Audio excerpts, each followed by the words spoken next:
calon wakil gubernur kita, Bang Ahok. Silakan Bang. Saya cuma ingin menyampaikan, nanti saudara semua akan mendengarkan apa yang ingin kami lakukan dari Pak Joko Widodo. Kenapa mesti pilih Jokowi? Kenapa mesti pilih Ahok? Kalau saudara tidak mengenal kami, saudara jadi bingung. Saudara akan mulai berpikir-pikir, apalagi yang mengatakan, misalnya contoh kemarin, Pak Jokowi itu jarang sholat, kalau nggak kenal ya. Orang haji kok, nggak tahu haji gitu kan.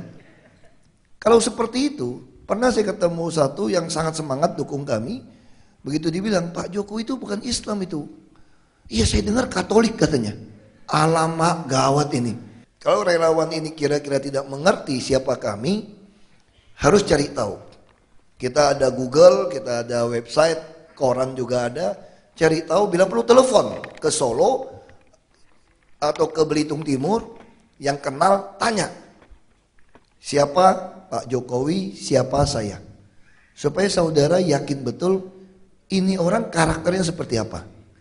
Nah kalau ini masih meragukan saudara, bisa tanya jawab pribadi pada kami, atau nomor kami ada semua. Ada email, ada handphone, kita bisa ketemu, kita tanya, sampai saudara yakin. Nah kami lebih suka bicara seperti ini soal pengenalan. Kalau soal apa yang akan kami lakukan, ini juga perlu saudara-saudara melihat, mengamati dengan sangat jelas. Kalau orang lain mengatakan, itu kami juga lakukan, calon lain juga lakukan. Apa bedanya? Apa bedanya kami selain karakter tadi? Nah tentu saudara harus mengamati dengan sangat baik. Jangan sambil BBM, nanti Pak Joko Widodo akan menjelaskan semua apa yang akan kami lakukan. Terima kasih. Jokowi siapa yang punya, Basuki siapa yang punya.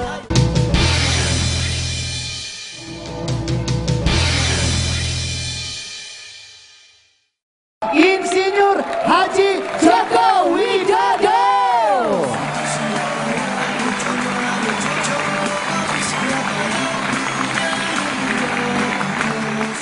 Saya ingin bercerita sedikit mengenai 7 tahun yang lalu, waktu saya karena kecelakaan terpilih menjadi wali kota. Saat itu saya dipilih hanya 37%, hanya terpaut sedikit dengan yang kandidat nomor 2, 37%. Kemudian pada saat yang pilkada kedua, karena saya sudah bekerja 5 tahun, pilkada kedua tanpa kampanye, saya tanpa keluar uang serupiah pun, saya dipilih 91%.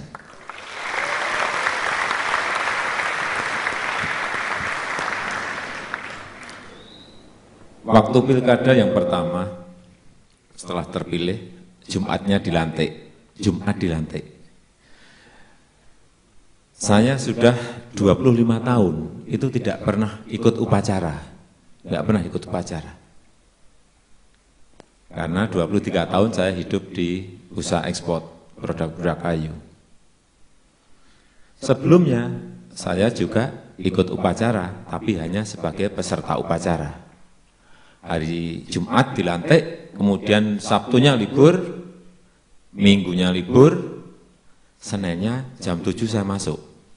Protokol menyampaikan ke saya, Pak, nanti Bapak jadi inspektur upacara. Waduh, 25 tahun nggak pernah upacara, masuk langsung disuruh jadi inspektur upacara. Saya tanya ke protokol, gimana itu cara jadi inspektur? Gampang kok Pak. Oh kalau gampang saya mau. Gimana? Nanti kalau komandan upacara lapor Pak, Bapak jawab, laksanakan.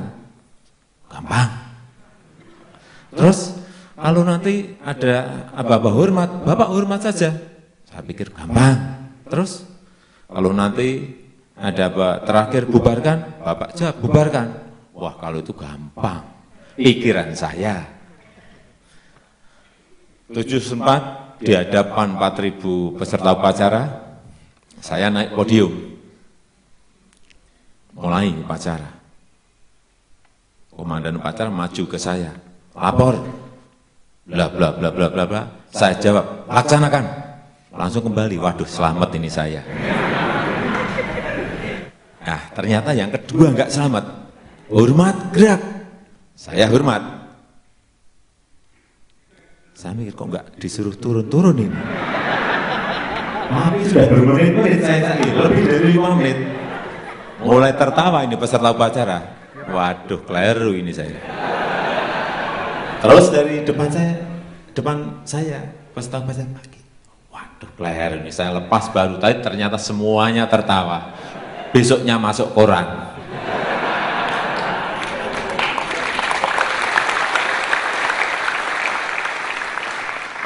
Terakhir saya sampaikan bubarkan. Gitu. Kemudian yang kedua, sebelum masuk yang serius lagi, ini juga cerita betul. Saya masuk, saya diberi ajudan di balai kotanya. Bapak, ini disiapkan ajudan untuk Pak Wali. Ya, ajudan, ya. Nah, ini ternyata problem juga. Saya dapat ajudan, saya ini kan kurus, badan saya ini beratnya hanya 54 kilo. Ajudan saya tinggi tegap dan ganteng. Ada problem. Setiap tamu yang hadir di balai kota yang disalami ajudan saya terus. Sebulan ya saya masih kuat. 2 bulan masih kuat, 3 bulan saya nggak kuat. Setelah itu ya saya copot, saya ganti yang lebih jelek dari saya.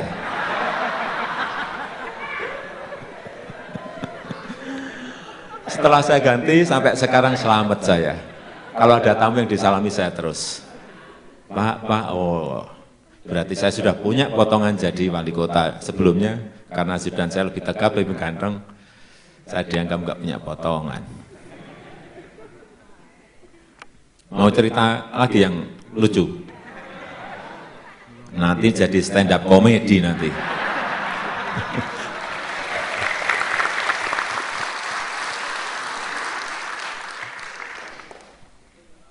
Satu lagi aja lah, satu lagi.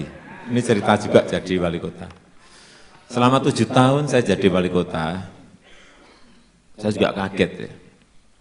Setelah 3 tahun itu, mungkin lebih dari 10 kali, ibu-ibu datang ke kantor, ada yang datang ke rumah dinas. Saya buka total yang namanya kantor dan rumah dinas untuk siapapun, terutama rakyat saya di Solo.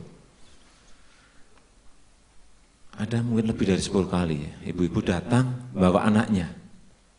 Anaknya itu sakit panas, anget. Loh kenapa dibawa saya, enggak dibawa ke dokter? Enggak Pak, ini sudah 2 hari ini mengingo, nyebut nama Pak Jokowi gitu terus. Waduh ini saya jadi, ya oke, saya masuk ke kamar kecil dan saya basuh. Apa ini?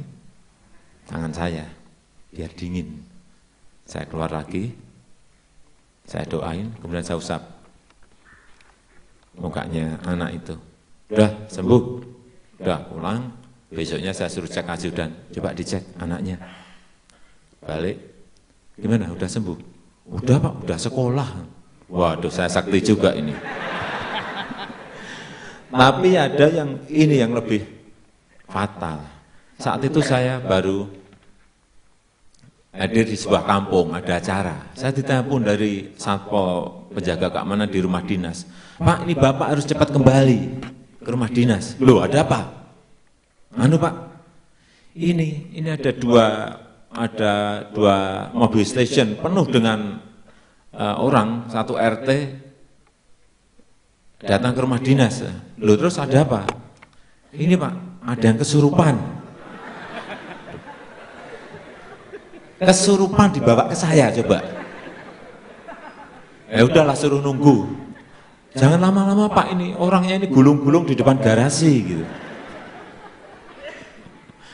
Yang kesurupan tuh gulung-gulung di depan garasi. Ya udahlah saya selesaikan acara di kampung, kemudian saya pulang ke rumah dinas. Masuk ke rumah dinas saya lihat, waduh bener gulung-gulung di depan garasi itu yang kesurupan. Saya apain ya? Sudah saya masuk kamar. Saya buka kulkas, saya cari es itu. Saya pegang esnya itu agak lama itu. Terus saya suruh ke ajudan, udah itu yang kesurupan, suruh pegangin, bawa ke kursi panjang di ruang tamu. Saya pegang es itu. Es saya masukkan lagi, dan saya datang ke ruang tamu, itu. Saya doain, dan saya usap lagi. Ini kan habis megang es itu. Mungkin setannya juga kaget, ini wali kota ini sakti betul kok dingin sekali gitu. Saya gini kan saya juga kaget ya. Langsung dia tuh pegang kaki saya bawah itu langsung, terima kasih Pak, terima kasih Pak, terima kasih. Saya juga kaget, waduh ini sembuh bener ini. Kaget betul. Itu pengalaman, ini pengalaman bener, ini bukan cerita bohong, ini pengalaman bener, enggak percaya tanya supir saya. Tanya di rumah dinas, tahu semuanya itu. Tapi kalau di sini ada wartawan, jangan dimasukkan koran. Iya, rumah dinas saya nanti penuh orang kesurupan, hanya minta disembuhkan nanti.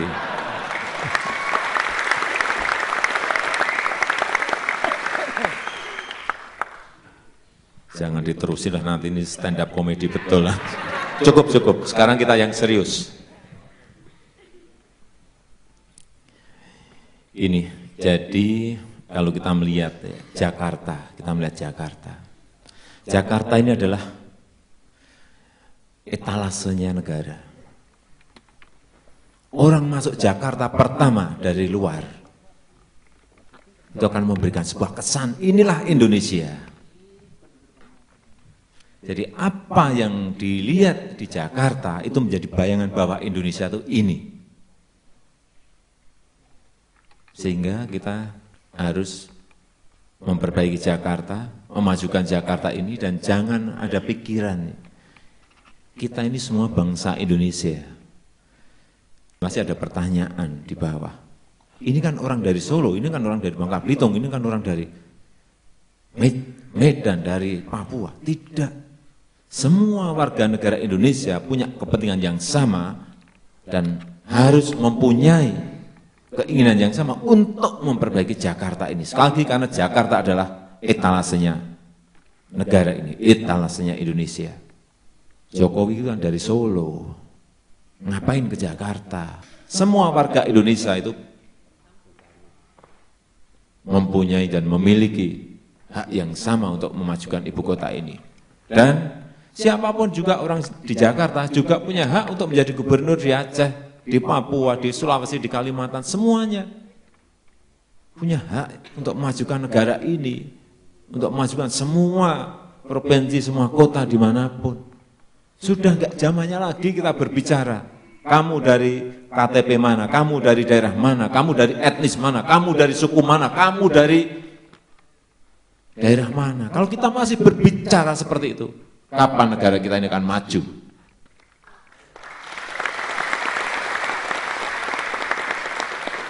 Di Eropa saja sudah enggak pas, kok KTP, paspor saja sudah enggak dipakai dari negara satu ke negara yang lain. Paspor sudah enggak dicek, enggak digunakan. Nah, kita ini masih berbicara masalah etnis, masalah kedaerahan, masalah KTP dari mana. Siapa yang bisa memberi solusi, siapa yang bisa memecahkan persoalan, siapa yang bisa memberikan solusi untuk Jakarta yang lebih baik, Jakarta baru, itulah yang Bapak Ibu harus pilih.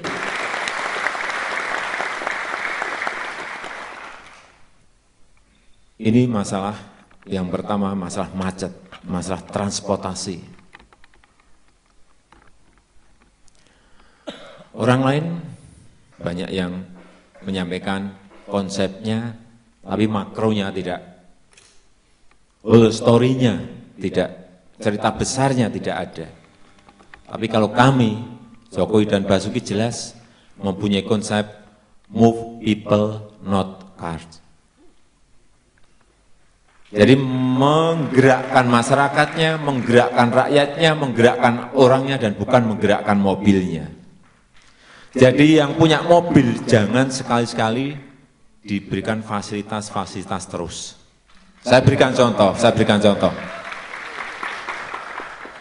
Dibangun jalan layang, itu keliru. Diberikan parkir yang murah, itu juga keliru. Diberikan fasilitas tempat parkir di senter-senter kota, itu juga keliru. Karena apa? Mobil akan berbondong-bondong ke tempat itu, karena diberi fasilitas. Tempat parkir di senternya kota, orang akan berbondong-bondong masuk ke sana, karena ada fasilitas parkirnya yang enak. Konsep baru dari UN, ini dunia sudah sekarang membalikkan. Bahwa kota yang sehat adalah kota yang banyak pejalan kakinya. Kota yang sehat adalah kota yang banyak hijauan, trotoar, pedestrian, dan yang lain-lainnya. Sehingga inilah konsep kami menggerakkan masyarakatnya, menggerakkan orangnya, menggerakkan rakyatnya, dan bukan menggerakkan mobilnya. Jadi kalau ada yang buat tol di dalam kota itu keliru besar. Karena di Korea, di Jepang, beberapa sudah mulai dihilangkan jalan-jalan layang di tengah kota, karena memang keliru. Memberikan fasilitas, ini waktu di jalan tolnya tidak macet, tapi begitu keluar dari jalan tol, keluar dari jalan layang, semuanya akan muncul dan timbul kemacetan. Yang paling betul adalah dengan membuat transportasi massal, sehingga manajemen transportasi massal itu harus disiapkan. Coba lihat pertumbuhan kendaraan di Jakarta. Kalau didiamkan, kita nggak segera secara darurat, secara cepat transportasi massal itu kita benahi, ya berat kita. Ingat tahun 80, transportasi massal kita ini sudah 18% dari total kendaraan yang ada. Tetapi tahun ini yang saya baca, malah turun menjadi hanya 2%. Ya kalau macet di mana malah wajar. Dulu tahun 50-an, tahun 60-an di Jakarta ini sudah ada tram, sistem tram sudah ada, tapi malah hilang, malah ganti bus. Ini kan keliru kan. Mestinya pertama itu bus, yang kedua tram, yang ketiga monorail, yang keempat bawah tanah subway. Mestinya seperti itu. Tapi yang terjadi adalah yang kita lihat sekarang. Saya melihat sebetulnya juga tidak sulit-sulit amat itu. Di sini duitnya ada. Saudara harus tahu bahwa anggaran selama 5 tahun jadi gubernur itu ada 140 triliun. Besar sekali. Saya 5 tahun hanya pegang 3,5 triliun. Sehingga mestinya dari angka 140 triliun itu bisa buat apa-apa mestinya. Kalau yang mungkin mahal, yang sapinya oke lah, itu berikan aja pada investor. Tapi yang lain-lain public transportation mestinya bisa disiapkan. Saya kadang-kadang malu datang ke KL, ke Kuala Lumpur. Dulu mereka nggak punya apa-apa tahun 80, kita sudah di atasnya. Sekarang mereka sudah punya semuanya. Monorail yang dari mall ke mall, dari kantor ke kantor, dihubungkan, terintegrasi bagus sekali. Kita juga bisa, kita juga mampu kita. Hanya apa? Pemimpinnya itu jangan banyak rencana dan jangan gonta-ganti acara. Harus ada konsistensi dari master plan yang ada itu konsisten. Ini yang saya kerjakan terus menerus. Nanti ganti gubernur harus ada konsistensi itu terus. Siapa yang mengawasi? Masyarakat. Ingatkan. Karena banyak gubernur sekarang ini malamnya mimpi, besoknya melakukan sesuatu. Tidak ada konsistensi. Kalau dulu sudah ada tram, mestinya babak kedua ada monorail, babak ketiga sudah ada subway. Bis itu sebagai pendukung, sebagai feeder. Pertumbuhan kendaraan, kalau nggak segera darurat itu diselesaikan, ya terus-menerus kita akan menjadi seperti ini. Dan jangan kaget nanti tahun 2014, betul-betul ada yang namanya gridlock. Macet total, Bapak Ibu keluar dari rumah saja sudah nggak bisa apa-apa. Bisa kejadian. Karena manajemen pengendaliannya tidak ada. Dibiarkan. Karena fungsi pemerintah itu sebenarnya memanage, ada manajemen perencanaan, manajemen organisasi, manajemen pelaksanaan, dan yang terakhir itu manajemen pengendalian. Fungsi pemerintah itu mengendalikan. Nah, kalau nggak dikendalikan sudah seperti yang kita lihat sekarang ini.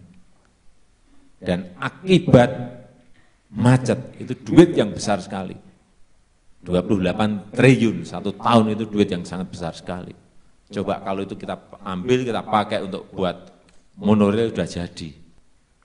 Dan saya yakin tram dengan sistem rel bus, kemudian monorail jadi, sapinya jadi, orang akan males lah pakai mobil. Karena itu nyaman dan murah, kemana-mana enak. Kenapa sekarang orang nggak mau naik transportasi umum? Saya sudah naik semuanya, sudah saya naikin semua. Dari mulai ojek saya naiki, mikrolet saya naiki, metro mini saya naiki, Kopaja saya naik, busway saya naik. Yang belum apa? Sepeda ojek yang di kota itu. Sudah semuanya. Bajai sudah juga. Apa yang belum?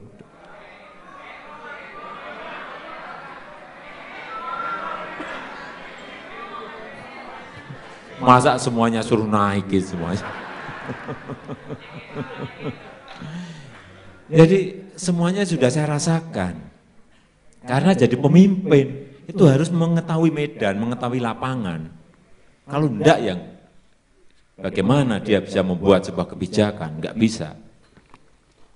Dari yang saya coba saya naiki semuanya, ya seperti itu gimana? Nyaman juga tidak, tepat waktu juga tidak, tempat duduknya ya kayak gitu. Saya ingat 89 kan di Jakarta saya naik biasa pagi jam 5:30 sudah naik PPD, kemudian ganti lagi dengan Kopaja Metro Mini. Yang saya kaget, saya naik yang sekarang itu bisnya sama seperti yang saya naiki 30 tahun yang lalu. Kan kebangetan ini, saya lihat hanya yang ganti supirnya aja, mungkin supir yang dulu udah mati, ganti yang baru.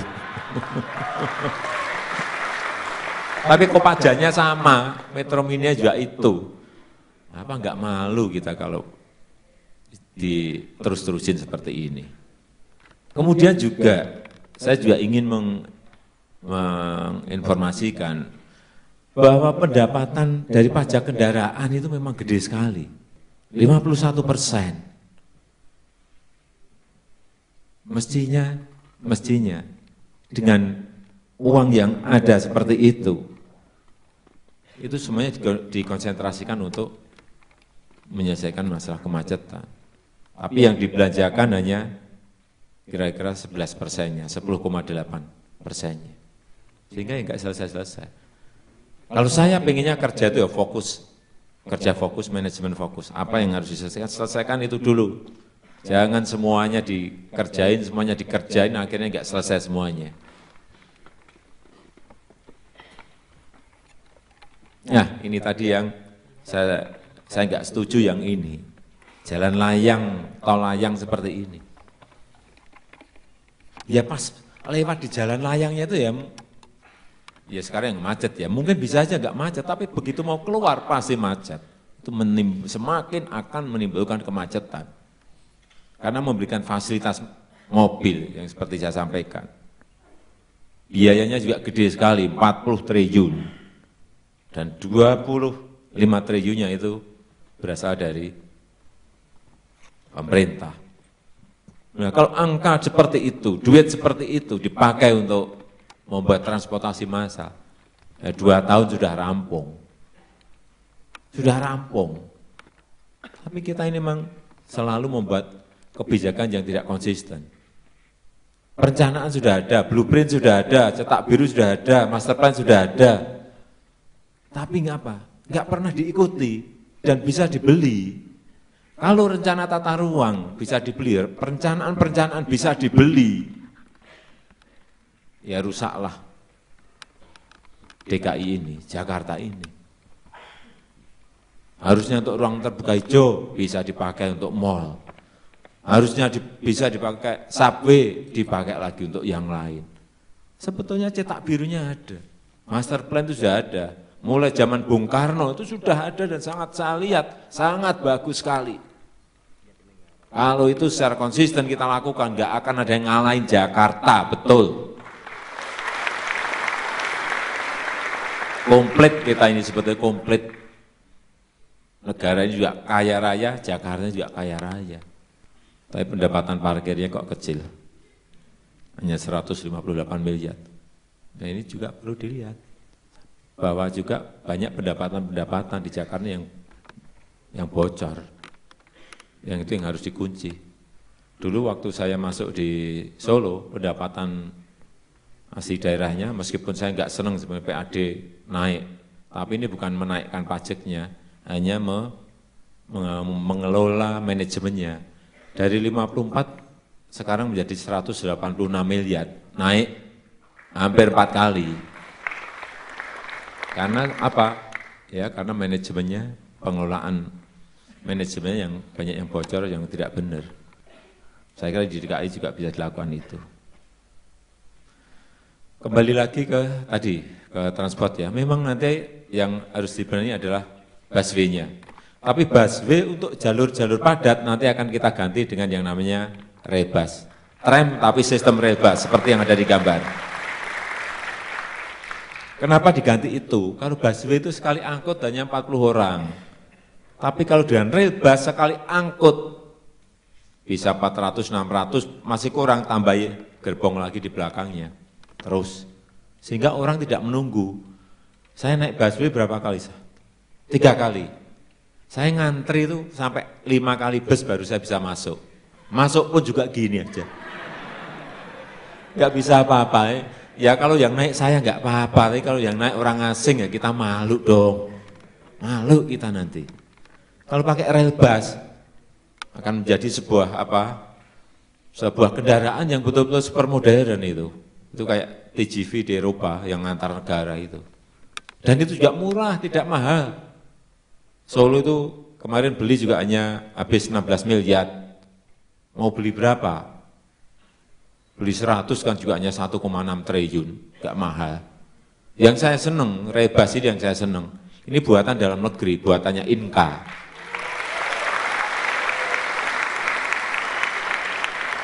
Saya selalu concern dengan yang namanya produk dalam negeri, senang. Saya senang. Kemudian setelah nanti busway di yang jalur padat diganti rebus, koridornya semua dipenuhi, monorailnya juga segera diputuskan dan dikerjakan, kemudian subway-nya juga segera dikerjakan dan dikawal. Harus dikawal, orang kerja di lapangan itu harus dikawal. Kalau nggak dikawal nanti belok-belok nggak rampung-rampung. Kenapa saya sekian kali menyampaikan, saya hanya di kantor mungkin sebentar, 90% sisanya saya akan ada di lapangan, karena masalah, persoalan, problem itu adanya di lapangan. Adanya di lapangan, adanya di masyarakat, di bantaran, di proyek-proyek di lapangan, di bantaran sungai, di pasar, problemnya ada di situ, di kampung. Problemnya ada di situ, bukan di kantor. Tapi kalau mau enak ya di kantor. Ada AC-nya, tanda tangan saja, ya kan? Tanda tangan, kalau yang tanda tangan mungkin dari yang minta izin pasti diberi berapa ratus juta atau M, enak memang. Tapi selama 7 tahun saya jadi wali kota, yang namanya izin seperti itu semuanya sistemnya kami bangun dan saya delegasikan kepada kepala dinas. Gak mau saya nemuin hal-hal yang orang-orang minta izin harus ke saya. Ngapain? Ngabisin waktu aja. Delegasikan ke dinas, tapi dinas pasti saya beritahu. Ini saya delegasikan ke kamu, tapi hati-hati kepercayaan saya berikan. Saya gitu kan pasti. Pasti saya gitu. Kalau kepercayaan ini tidak kamu pakai sebaik-baiknya,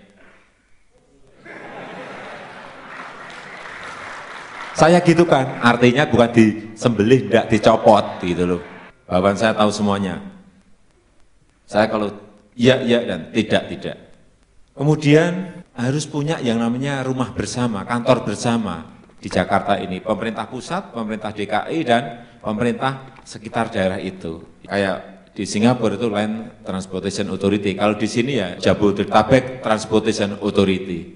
Jadi otoritasnya itu 3 ini harus dalam satu rumah, satu kantor, sehingga persoalan-persoalan langsung bisa diselesaikan cepat. Sekarang ini kan tidak. Kalau nggak ada kantornya itu, tanya ke pusat sana gini, tanya di misalnya Tangerang tuh kasih gini-gini. Ya nggak rampung-rampung masalahnya. Kan harus diputuskan di dalam satu kantor bersama yang namanya Jabodetabek Transportation Authority. Kemudian yang ketiga juga harus dibarengi dengan policy. Policy itu apa? Tadi parkir tinggi di tempat-tempat, pajak parkir tinggi di tempat-tempat tertentu. Kemudian ada IRP, masuk ke jalan tertentu kena pajak. Kemudian pengaturan jam kerja itu penting sekali. Jam masuk kerja di kantor, bukanya mall jam berapa harus diatur. Kalau enggak orang akan jam 8 atau jam 9 semuanya pada titik yang sama. Sehingga terjadi macet total. Dan banjir. Banjir ini sebenarnya juga sudah perencanaan juga sudah ada. Sudah ada semuanya. Yang namanya BKT itu sudah direncanakan sejak Belanda ada, itu sudah ada perencanaannya. Zaman Pak Karno juga sudah dimulai juga. Tapi baru sekarang kan dibangun dan kurang dikit selesai. Tapi proyek itu adalah proyek Kementerian PU. Proyeknya Menteri Pekerjaan Umum. Karena ada yang mengklaim itu hasil saya, bukan. Bukan, itu hasilnya Menteri PU itu. Duitnya juga duit dari APBN, dari PU. Hanya pembebasan tanahnya iya, ya memang wajib pemerintah daerah untuk pembebasannya. Pembebasan pun juga masih menyelesaikan banyak masalah kan, pembebasan tanahnya. Jadi titik-titik banjir di Jakarta ini masih lebih dari 50. Yang data yang ada di saya, kalau nggak keliru 51 titik.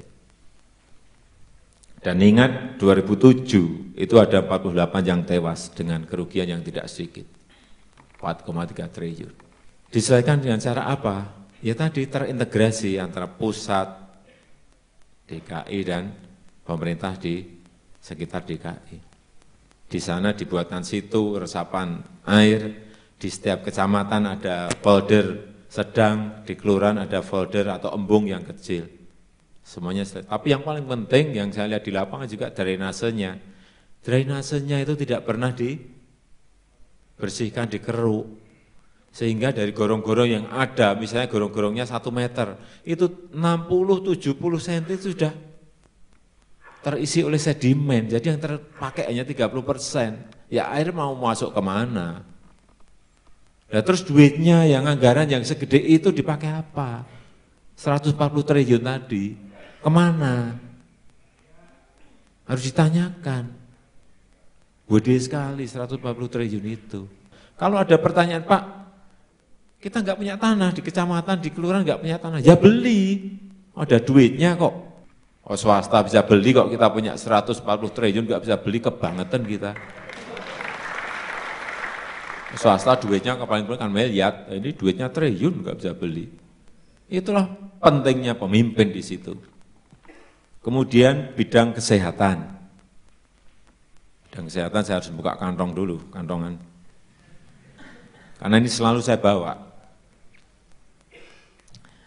Saya lihat di APBD-nya pemerintah DKI, itu ada uang sebesar 600 miliar untuk bantuan kesehatan masyarakat. Saya yang di sana, saya hanya nyiapin 19 miliar, itu sudah bisa menyelesaikan masalah. Itu hanya 1 wali kota kan, di sini kan 5 wali kota. Mestinya 100 miliar itu sudah rampung mestinya. Ini ada 600 miliar, tapi masalah belum selesai, masalah kesehatan.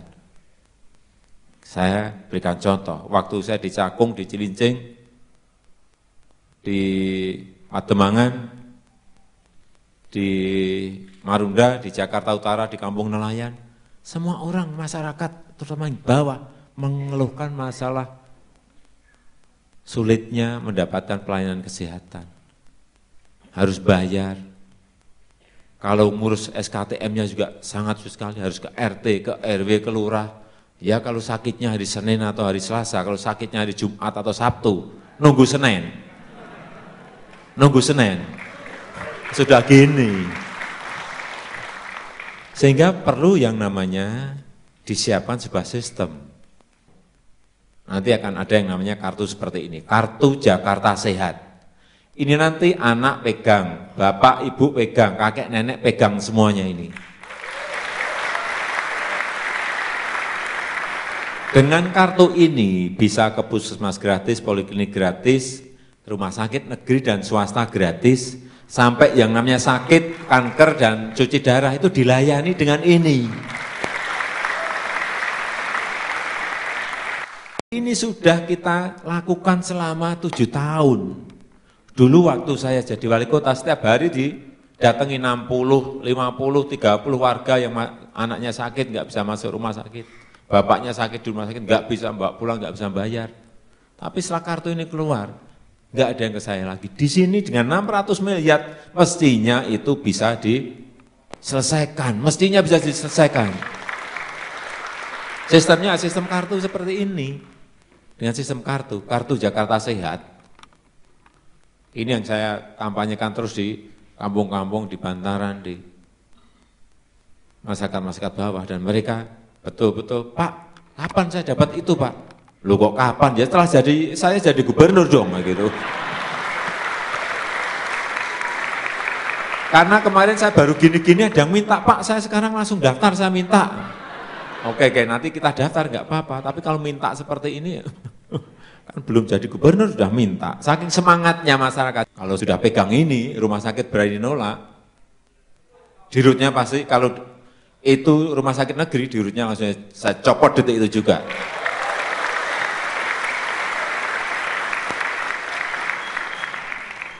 Kalau rumah sakit swasta, nolak juga, saya panggil pasti saya sampaikan. Hati-hati, nanti saudara minta izin nggak akan saya keluarkan. Saya ancam gitu pasti. Iya dong, saya nggak punya kewenangan nyopot dia kok. Izinnya hati-hati izin. Kamu izin kesehatan, izin IMB, izin SIUP, TDP, kamu harus ke saya. Gitu. Artinya apa? Kekuasaan digunakan untuk hal yang baik. Kekuasaan dipakai untuk memperbaiki, mensejahterakan. Bukan dipakai untuk cari uang, cari duit. Tidak.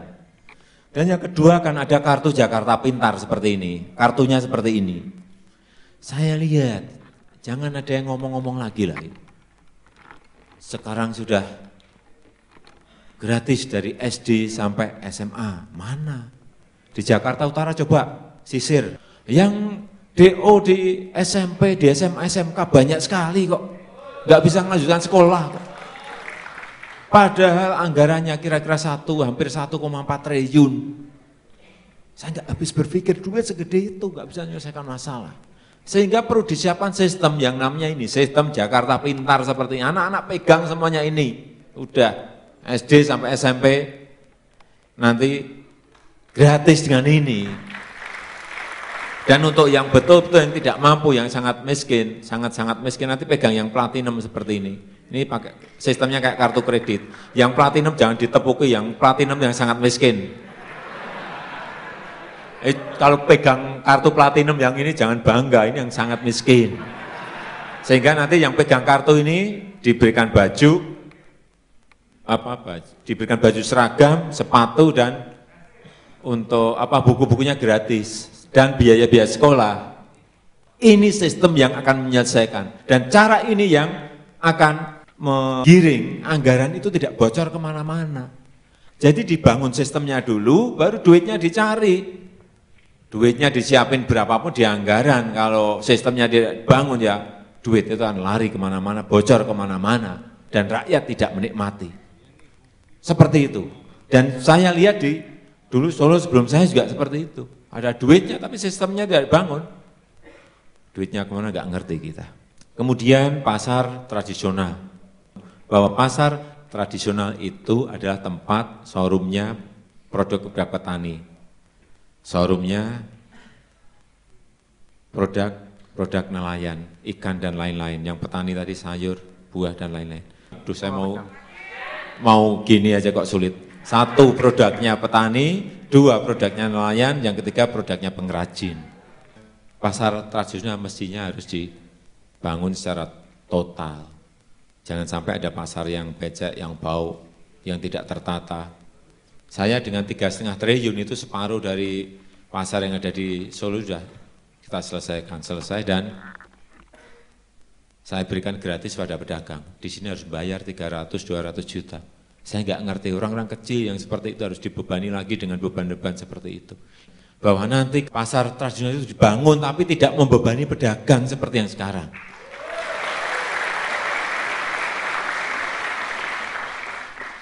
Satpol PP dilucuti pentungan dan tamengnya, nggak boleh gebuki, ini nggak boleh. Nanti akan saya ajari Satpol PP-nya untuk agar mereka punya ilmu yang namanya intervensi sosial.